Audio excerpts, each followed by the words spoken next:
Congress UP और दिल्ली में गठबंधन की कोशिश में जुटी है तो दूसरी ओर महाराष्ट्र समेत कई राज्यों में कांग्रेस और उसकी सहयोगी पार्टियों के बीच सीटों पर माथापच्ची जारी है। खबरें हैं कि महाराष्ट्र में कांग्रेस और एनसीपी के बीच सीटों के बंटवारे पर तो सहमति बन चुकी है, लेकिन कौन सी सीट पर किस पार्टी का उम्मीदवार चुनाव लड़ेगा, इस पर खींचतान अब भी जारी है, जिसके संकेत अहमदनगर सीट से मिलने शुरू हो गए हैं। खबरें हैं कि महाराष्ट्र की अहमदनगर सीट एनसीपी छोड़ने के लिए तैयार नहीं, जिससे कांग्रेस के नेताओं में नाराजगी है। कांग्रेस नेता राधाकृष्ण विखे पाटिल के बेटे सुजय विखे पाटिल इसी सीट से टिकट की मांग कर रहे हैं और उनके बीजेपी में भी जाने की खबरें हैं, लेकिन दावा है कि एनसीपी इसके बाद भी अहमदनगर सीट छोड़ना नहीं चाहती। अहमदनगर ही नहीं, ऐसी 12 से ज्यादा सीटें हैं जिन पर कांग्रेस और एनसीपी के बीच बातचीत का दौर लगातार जारी है।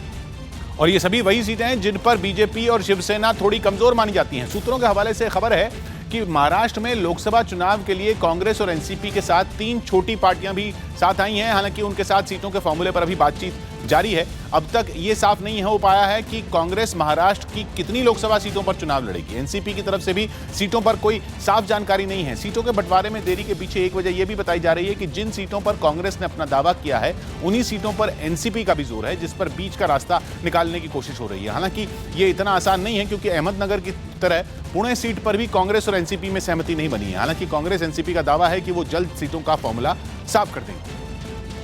इसी तरह बिहार में कांग्रेस का आरजेडी, आरएलएसपी और जीतन राम मांझी की पार्टी के साथ गठबंधन है, लेकिन सीटों के फॉर्मूले पर अब तक बात नहीं बन पाई है। खबरें हैं कि कांग्रेस ज्यादा सीटों की मांग कर रही है, लेकिन आरजेडी इसके पक्ष में नहीं है, जिसकी वजह से अब तक हुई बातचीत के बाद भी सीट बंटवारे पर सहमति नहीं बन पाई है। इसके पीछे वजह कांग्रेस को माना जा रहा है। खबरें हैं कि कांग्रेस राज्य की 40 लोकसभा सीटों में 12 सीटें चाहती है, लेकिन आरजेडी उसे 10 से ज्यादा सीटें देने के लिए तैयार नहीं, जिसकी वजह से कई दौर की बातचीत के बाद भी सीट बंटवारा नहीं हो पाया है। हमारे यहाँ बातचीत चल रही है और समय पर हम बताएंगे।